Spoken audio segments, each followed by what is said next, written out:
In this video, I'm gonna show you how to enable dark mode on YouTube in PC. This is applicable on Windows and Mac OS. So let's get started. First, open Chrome browser and go to chromewebstore.google.com.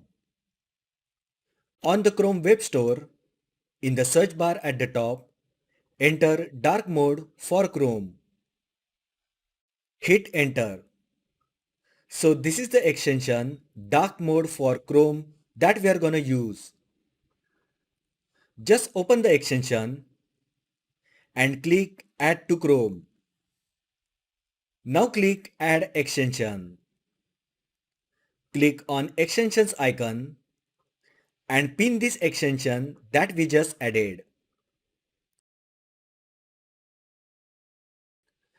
Now restart Chrome browser and open youtube.com.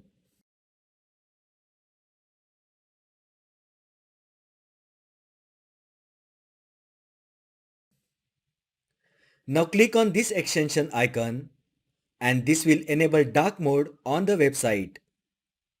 You can toggle between light and dark mode by clicking on the extension icon. So that is how you can enable or disable dark mode on YouTube in PC. If you find the video helpful, then like the video, share with your friends and subscribe to my channel. Thanks for watching and I will see you in the next video.